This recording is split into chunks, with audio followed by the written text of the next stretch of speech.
Eu acho que eu tenho sempre a sensação que a Coimbra falta um espaço intermédio, Yeah. não é? Tipo, Mas está a faltar em todo lado. Tipo, Lisboa agora é um drama, porque imagina, cá há 7.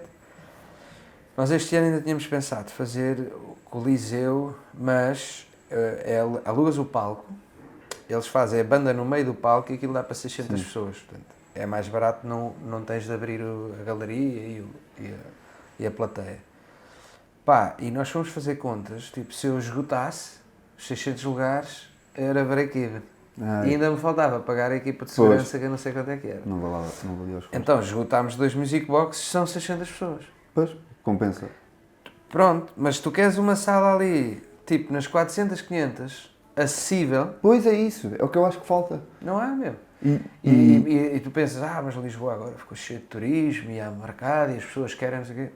E eu acho só que perdemos salas. e a perspectiva, isso é a perspectiva de quem toca, não é? E a perspectiva de quem gosta de ir a concerto. O que sente é que há muitas bandas porreiras portuguesas que, se calhar, lá está, não lhes compensa abrir em grandes salas, não é? E então a malta não consegue ver esses concertos. Tu não tens o circuito de clubes, estás a ver? Yeah. Mesmo assim, pronto, o salão que abriu um bocado para a cena do jazz, felizmente foi tendo abertura e também necessidade de mercado de se abrir a outros estilos. Porque se não for o salão, onde é que a malta vem? Um estudante interrompeu o Presidente da República para pedir a palavra em nome dos alunos. Mostrarmos que é possível seguir.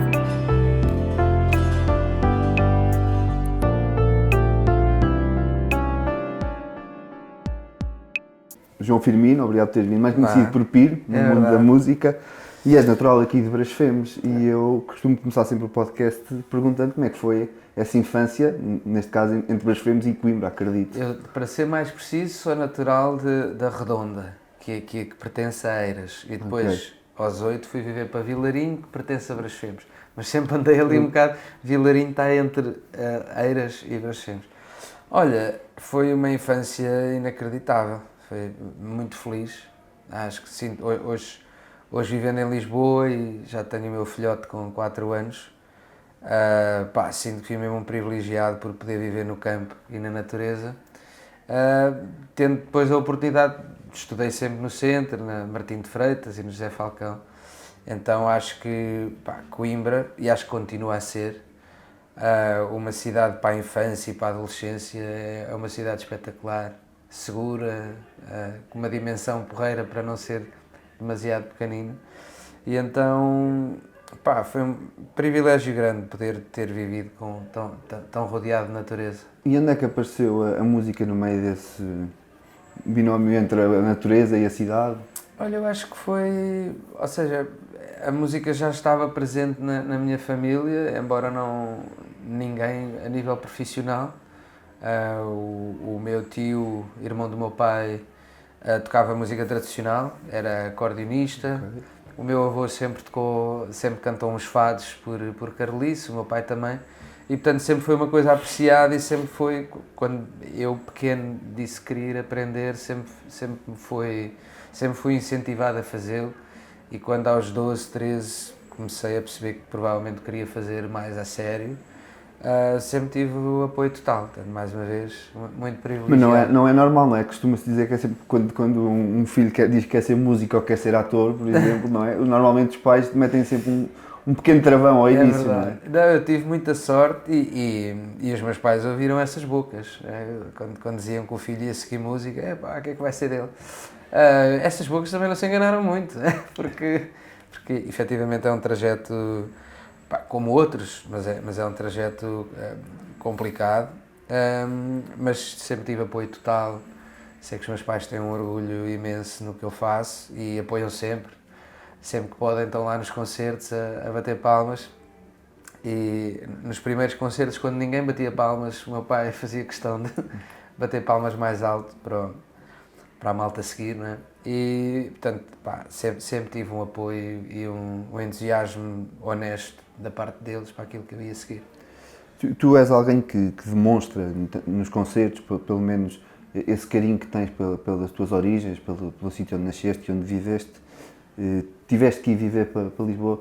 parece que ainda é impossível viver da música em Coimbra, ou pelo menos no registro das bandas como os Cassete Pirata? É assim, é mais complicado porque, ou seja, efetivamente, eu posso dizer, separar a pergunta um bocadinho Claro. em duas partes. Uma que foi a necessidade de eu ter ido estudar quando acabei o secundário, né? Eu fiz Humanidades no José Falcão, ter ido para Lisboa para o Hot Club. E na parte da formação eu já diria que não é bem assim, porque Ao conservatório. porque entretanto há o conservatório, da qual eu tive também a sorte de ser meio que membro fundador, não é? O curso abriu e eu fui o primeiro professor de guitarra, e que posso dizer isto sem problemas, nos últimos 10 anos se tornou meio que a escola, ou uma das escolas de topo do país, e portanto acontece agora o contrário.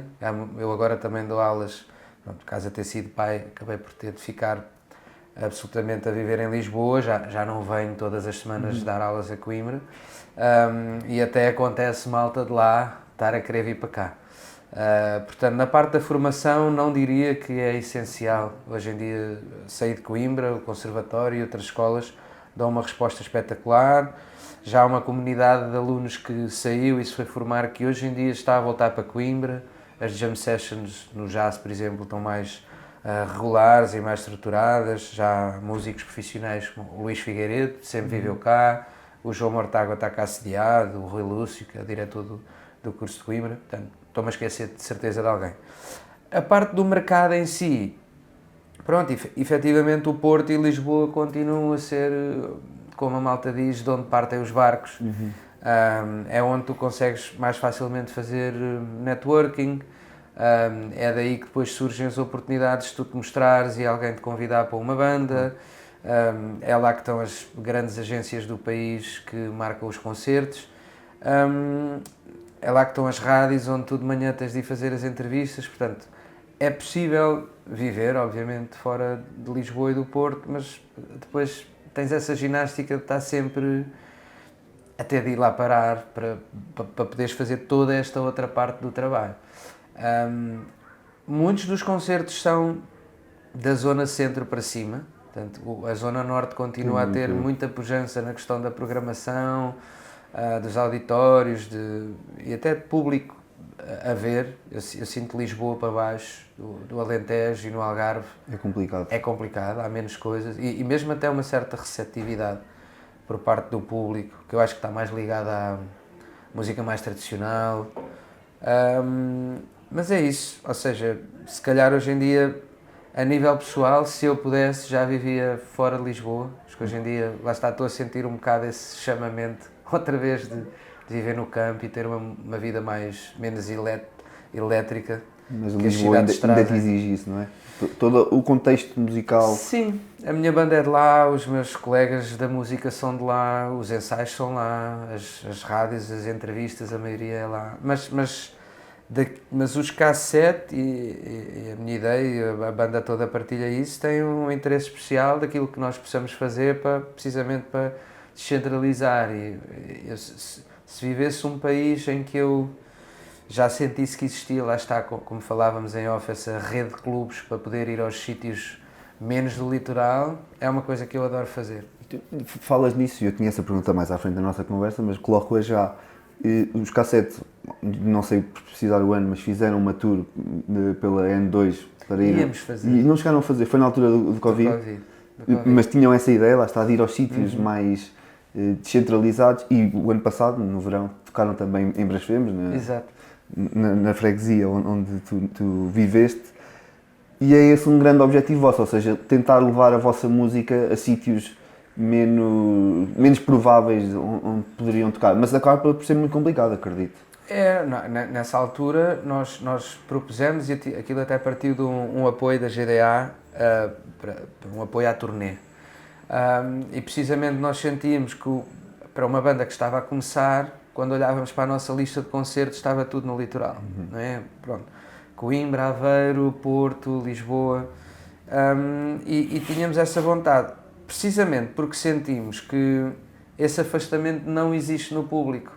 Ou seja, as pessoas que vivem mais no interior ou no meio mais rural não têm necessariamente menos receptividade de ouvir uma banda de canções pop rock em português. Simplesmente, pronto, eu também venho da aldeia, sei que o que é mais normal é haver música mais ligada à música popular, música pimba, nas festividades dos santos e das...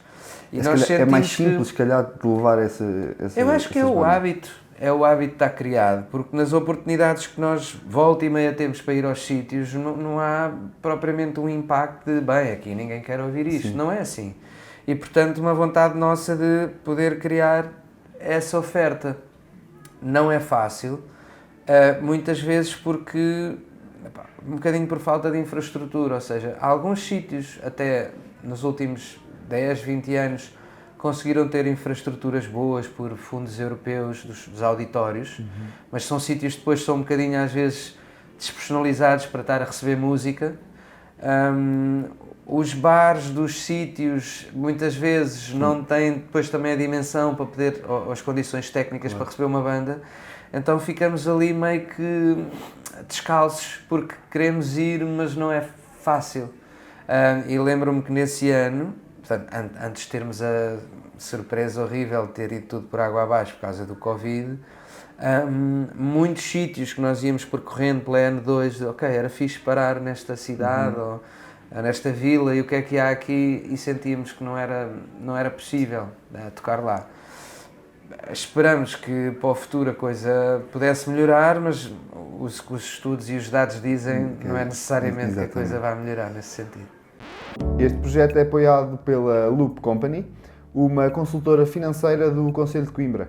Para saberem mais sobre esta empresa, passem pelo seu site. Eu já vi, e ouvindo o vosso repertório de Cassete Pirata, vocês têm muita política também em algumas deixas que vão colocando. É quase uma espécie de canção de música de intervenção. Sim. Isso é muito propositado, e porquê é que é? No caso, eu vou falar como compositor, não é? Eu acho que tem muito a ver com as minhas influências, ou seja, os músicos que eu gosto e gostei, e especificamente do meu país, foram pessoas que sempre usaram as suas canções para poder expor as suas queixas e as suas sensações. E, sei lá, vivemos num mundo tão acelerado e está tudo tão confuso, não é?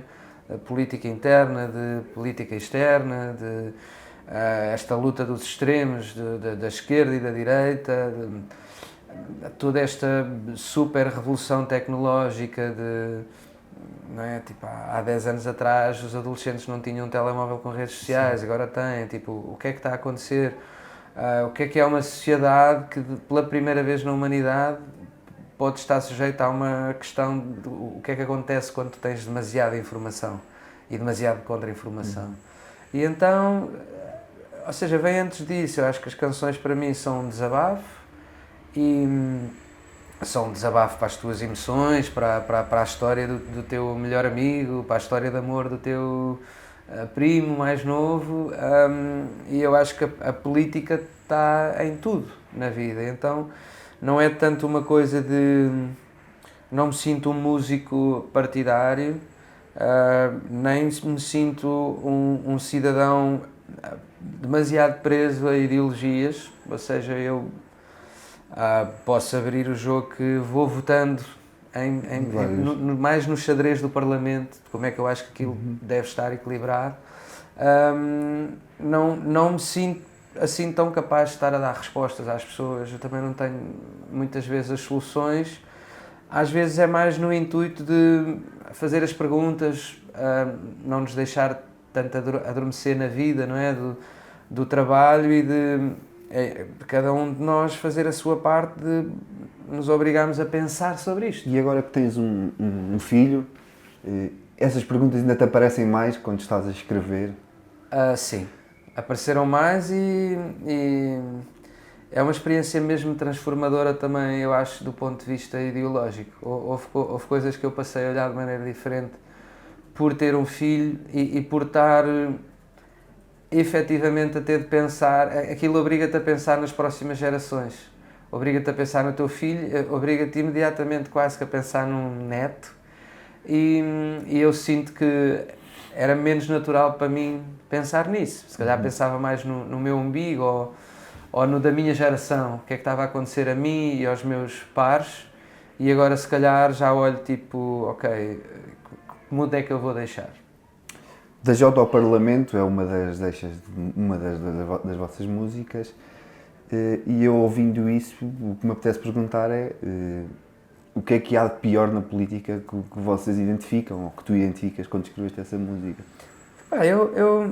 Eu acho que a maneira mais saudável de falar sobre este assunto é não categorizar. Eu acho que o pior que há na política é o pior que há no resto todo. É o pior que há na indústria da música, é o pior que há na pequena corrupção e na grande corrupção. Eu acho que nós, como coletivo, não é? Se nós podemos dizer, falar-se, não é? Vale o que vale generalizar, não é? Mas eu acho que o povo português, como coletivo, tem uma série de qualidades, coisas que nós vamos encontrar numa grande maioria de portugueses, e depois temos aqui algumas coisas. Somos um país muito antigo, somos uma sociedade muito antiga, tivemos uma ditadura feroz que acabou só, quando olhamos historicamente, não é? Foi só há 50 anos, é muito pouco. E, portanto, há aqui uma coisa o amiguismo, o querer safar, o desistir facilmente, porque por sermos às vezes um país pequeno, é fácil encostar-nos e servir-nos um ao outro naquilo que às vezes é incompetência. E, portanto, essas facilidades depois acabam por ter uma conta no final do dia que é muito negativa. Portanto, eu sinto um problema. Essa frase da Jota ao Parlamento é um bocadinho falar desta falta de medição de pulso que nós sentimos nos nossos líderes. Eles aparecem-nos à frente, nós de repente, porque são bem falantes ou vestem bem, ficamos com uma sensação de confiança, mas efetivamente sabemos muito pouco daquela pessoa, da sua capacidade de liderança, no fundo O seu currículo, o próprio currículo. O próprio currículo e muito de uma coisa que eu sinto na causa pública, que é como é que tu consegues medir ou clonar a paixão pela causa pública, não é? Uma pessoa que diz, ok, eu tenho estas competências, podia trabalhar no privado, mas eu quero trabalhar no Estado não é, por honra ou porque quero ajudar o meu país. E isso é uma coisa muito difícil de testar, não é? Se nós pudéssemos tirar isso numa análise de sangue, era inacreditável. Como não podemos testar, significa que estamos muitas vezes sujeitos a que o Estado e a política sejam um trampolim para negócios e interesses, e falamos disto há anos, não é? Não é uma mensagem nova, e continuamos com esta sensação que não conseguimos fazer grande coisa. E eu acho que o problema é estrutural, vamos ter de ir limpando este vírus da nossa sociedade. O músico ativista, chamemos-lhe assim, não sei se te consideras ativista pelo facto de tentares intervir no espaço onde és uma figura pública, muitas das vezes tem o reverso da medalha, não é? Eu lembro-me do Dino Santiago, já inúmeras vezes foi criticado por dar esta ou aquela opinião. É algo que tens receio que te aconteça, pelas músicas que escreves, pela forma como falas às vezes no público? Epá, não vou dizer receio, vou dizer sim, protejo-me, e às vezes questiono-me se isso já não é um bocado a minha liberdade a ser... Eu falava há uns tempos disto numa entrevista da Antena 1, precisamente sobre liberdade, e era-me feito o paralelo com os autores de intervenção. E eu estava a dizer isso, tipo, pá, eles têm muito mais tiveram muito mais coragem que eu, porque eles estavam efetivamente a arriscar ser presos, a sua integridade física. Hoje em dia, para mim, é mais... Ou seja, eu sinto que já tive mais vontade de participar, de exacerbar o meu ativismo, precisamente porque o medium onde ele acontece hoje em dia, por ser na internet e por não haver necessariamente uma vontade de ouvir, tu assim que te posicionas, e então se posicionas de uma forma tentando ser moderado e tentando ser um bocado o adulto na sala que mete os extremos a ver onde é que se podem encontrar para ficar, porque as democracias são frágeis, isto só funciona se nós cedermos um bocadinho para toda a gente se sentir bem aqui. Sempre tu queres ser essa pessoa moderada, tu és logo atacado de um lado e do outro. Ou porque estás a ser, lá está, mole, não é? Não estás a ser tão duro como devias, ou porque vais logo ser atacado dos dois lados e atacado numa turba de insulto e numa turba de simplificação, que lá está, que não ajuda ninguém, não é? Nós já não estamos, e tu vês isso nos mídias tradicionais e nas redes sociais, já não há propriamente ali uma intenção de estar a debater uma ideia e a desconstruí-la e a pôr problemas um ao outro. É uma batalha, é ver quem é que ganha. E eu acho que, aí é a altura em que eu digo, ok, matem-se uns aos outros. Vale a pena. Eu vou para o campo, como a música da Elis Regina, uma casa de campo, para escrever os meus rocks rurais. E acho que está tudo muito inflamado e é isso, numa casa onde toda a gente grita, tipo, ninguém tem razão, afinal. Mas ainda assim, nos teus concertos, nos concertos de Cassete Pirata, tens sempre a vontade, não sei se é algo que tu preparas ou não, de falar, de deixar algum conselho, algum aviso, pelo menos. É algo que sai do momento ou... Não, há ali músicas específicas que eu assumidamente não quero falar, ou seja, acho que é bom que elas sirvam à interpretação de cada pessoa. Eu não adoro explicar as músicas, acho que, ou seja, às vezes posso dar um highlight, uma sugestão, mas acho que é muito agir quando vem público dizer-me que interpretou uma música minha de outra maneira ou achava que a história era outra. Eu acho isso sempre muito interessante. Há algumas coisas que, lá está, que eu sinto que podem ser não tanta coisa de dar respostas. Eu nunca gosto de estar a separar o meu público entre, não é, quem é que é do Benfica ou do Porto, ou quem é que vota no Chega ou no PCP. Tipo, não me faz sentido. Há algumas coisas eu gosto só de deixar um bocadinho uma mensagem para as pessoas poderem ir para casa depois do concerto ou cada vez que vão ouvir aquela música pensarem sobre isto. Não num sentido de que são coisas que as pessoas não tenham pensado, mas ficar ali uma mensagem.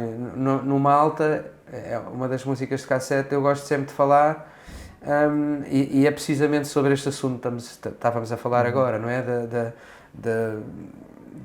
Da bipolaridade, não é? Do extremismo, de deixarmos sentar à mesa com quem não concorda connosco, deixarmos de falar com aquele amigo porque ele agora vota naquele partido e precisamente perceber que isso está muito a acontecer por uma coisa que vem do interesse económico das plataformas ou que vem de uma funcionalidade do algoritmo. E a percebermos, não é? Agora anda toda a gente a falar em inteligência artificial, isso já está a acontecer nos últimos 10 anos, mais ou menos artificial. As plataformas já escolhem o que é que tu vais ver e com o que é que tu potencialmente vais concordar. Isso a longo prazo vai criar um fosso em que tu só falas com pessoas que acreditam no mesmo em que tu acreditas, não há contraditório, e se não há contraditório tu não podes mudar de ideias. E uma sociedade que não muda de ideias... É o sair da bolha, não é? Muitas das vezes é o sair da bolha. Exatamente. Já falámos disto um bocadinho em off, mas voltando a Coimbra, o que é que falta a Coimbra para passar a ser um polo musical, onde uns cassetes podem florescer a qualquer momento? Já falámos na parte da formação, é um polo importante, mas depois falta o resto, não é? Eu acho que Coimbra, ou seja, é sempre um bocado... sofre um bocadinho pela sua própria coroa, não é? O facto de ser uma cidade antiga, com uma das mais antigas universidades da Europa e do mundo, e o facto de ter de viver com um pé tão afirmativo e bem na manutenção das tradições, não é? E de viver a academia de uma forma tão intensa, a sensação que dá é que isso acaba depois por ocupar quase que o espectro todo. O que significa que, bem, eu fui vendo, a minha geração praticamente saiu toda, há muito poucos dos meus amigos de escola que vivem cá, e depois fui vendo a geração dos meus alunos, não é? E dos meus familiares mais novos, todos um bocadinho a sair. Eu sinto que há esta sensação de um certo prazo de validade na cidade, em que tu, ok, aos 18 é muito fixe, aos 22 é muito fixe, e tu chegas ali aos 26 e começas a medir o pulso às pessoas e é tipo, ok, isto agora já não está a chegar para mim. Ou porque sentem falta de cultura, ou porque sentem falta de uma noite que não seja tão universitária e tão jovem. Eu acho que as coisas, do que eu vou perguntando, não é? Porque eu agora já não vivo cá, têm algum potencial para ir mudando, precisamente porque eu acho que há alguma malta ligada às artes que, afinal, e às vezes por questões económicas, porque Lisboa está difícil, não é? As rendas também subiram muito e a malta começa a preferir ter um bocadinho mais qualidade de vida e voltar aqui. E acredito muito nesta geração mais nova, alguns antigos alunos do conservatório que agora começam a juntar-se aqui com a malta do hip-hop e com a malta da improvisação e um bocado aqui a quebrar as barreiras entre os estilos. Efetivamente, se houve um fulgor grande nos anos 80 e 90 das bandas punk em Coimbra e de Malta Nova, nos últimos anos parece que faltam bandas a saírem daqui. E eu acho que é principalmente porque elas não ficam cá, não é? No meu caso, eu sou de Coimbra, vivi aqui até aos meus 18, mas fui viver para Lisboa, então a minha banda é de Lisboa. Acho que é mais do que retirar importância à academia e à festa académica e à noite jovem, não é? Dos shots e do reggaeton, acho que tem mais a ver é que a outra parte possa crescer. Acho que tem crescido com o início como o Salão Brasil, não é? Tipo, com uma malta da Bull House, como você, malta da Pitagórica, que de repente faz um festival. Ou seja, eu acho que malta do Quebra, que faz o Quebra Jazz no verão.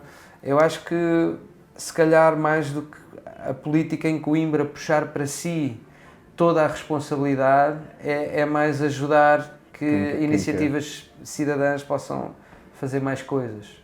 E achas que o fado, sendo um património aqui de Coimbra, o fado de Coimbra, acaba por abafar todo o resto dos estilos musicais que possam aqui surgir, ou parece que já dá para conviver com os vários estilos, porque ao que dizias que se quebravam barreiras? Não, eu não sei se vou ser injusto, mas eu nem sequer sinto que... Ou seja, eu acho que o crescimento do fado de Coimbra, e ainda bem que aconteceu, está um bocadinho numa bolha turística.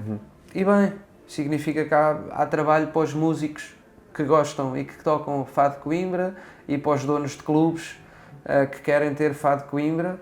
Eu acho que ele devia crescer ainda mais e devia internacionalizar mais e devia, espero eu, que comece a acontecer um bocadinho o que aconteceu, os puristas não vão concordar, não é? Mas um bocadinho o que aconteceu com o fado de Lisboa, não é? Que se foi desmontando e suavizando, e hoje em dia já há namoros com a pop e com outros estilos, não é? Acho que o fado de Coimbra ainda poderá vir a ter um caminho a percorrer.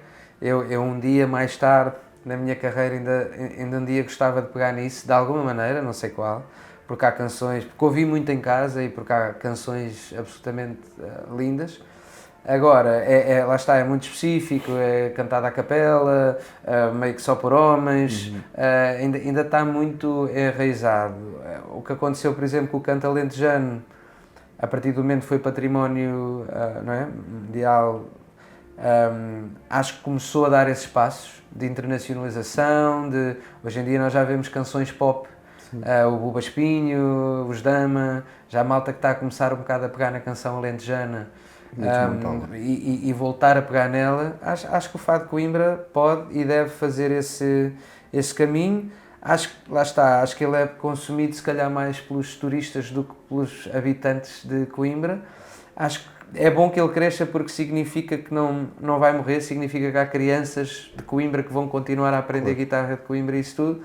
acho que é isso. Os outros movimentos, sejam eles o rock de Coimbra, ou o punk de Coimbra, ou o house de Coimbra, têm de ir conseguindo a ganhar, não é, os seus anos de vida e crescer. Agora, para isso, é preciso que a malta jovem Claro. fique cá e não saia da cidade.